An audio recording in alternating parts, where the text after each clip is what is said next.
willing to accept as a global populace. So if you ask the small island nations that were at COP25, for example, and they call themselves the Alliance of Small Island States, they still want to see their islands in existence. So ultimately, if we don't change what we're doing collectively, we're not going to have a lot of these sovereign nation states exist in the future because of sea level rise and severe storms. So we can stave off the worst case impacts and scenarios if we really curb our emissions and maintain the planet warming to less than 1.5 degrees Celsius by the end of the century, which is what the whole point of the Paris Accords were back in 4 years ago when they kicked off.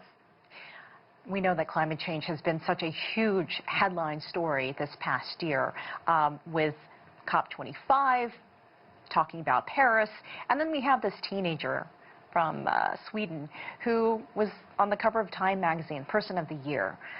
Are you optimistic going into 2020 about what we're seeing, what we're talking about? Yeah, let's think about it, right? She was a relative unknown just a year and a half ago, and in that time she's become Time's Person of the Year, and she's created this global worldwide activism movement called Future for Fridays that has then spawned these additional spin-offs, like Jane Fonda, the actress and activist, who has taken time to move to Washington, D.C. and create her own Friday protest on Capitol Hill in view of the world, because she's using her celebrity platform, and she refers to it as Fire Drill Fridays.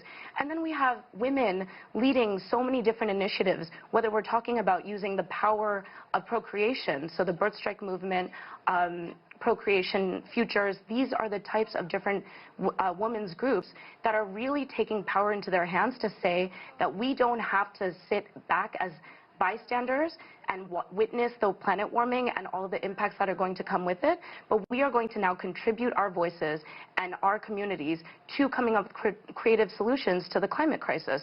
So I'm hopeful that Greta Thunberg is one example of a young woman, and this ranges all the way to celebrity power, and it's really spurring this type of activist movement that is really required now to make up for the lack of global governance we're seeing. And you see these young people taking to the streets around the world, Greta traveling to different spots.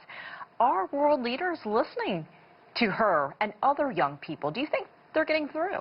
Well, I will say that even though COP25 was a massive disappointment by anyone's standards, the consensus wasn't reached, and ultimately next year will be the 5th-year review from the beginning of the Paris Accords. So it was really critical to come up with consensus and support for actionable next steps that the global community could take. That being said, we saw better than ever before activists come together and really find collaboration and community globally because of different tech opportunities that have presented themselves, like platforms like We Don't Have Time, newsletters that have taken off to Gen Z, like one example is called The Cram. These are tools that are bringing not just people together, women together, activists together, but allowing for alternative methods of communication and collaboration. That is going to ultimately create the groundswell to get the attention of global governments. And I think they will pay attention because they can't ignore it. What is the one thing that you will be looking for in 2020? And what is the one thing that you hope to see?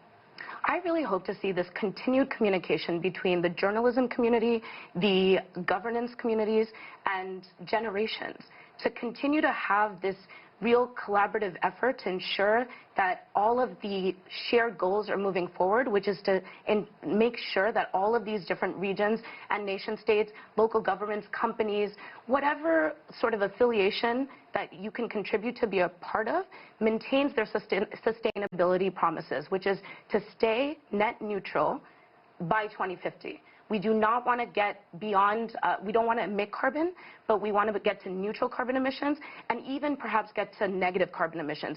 If we can do that, we can turn the tide on the annual increase in emissions and ensure that we, by the end of the century, stay less than 1.5 degrees Celsius. That'll be critical to protect the coral reefs and to stave off, again, those worst-case scenarios, and to make sure these small island nation states, like the Marshall Islands, continue to exist. We don't want to lose our barrier islands.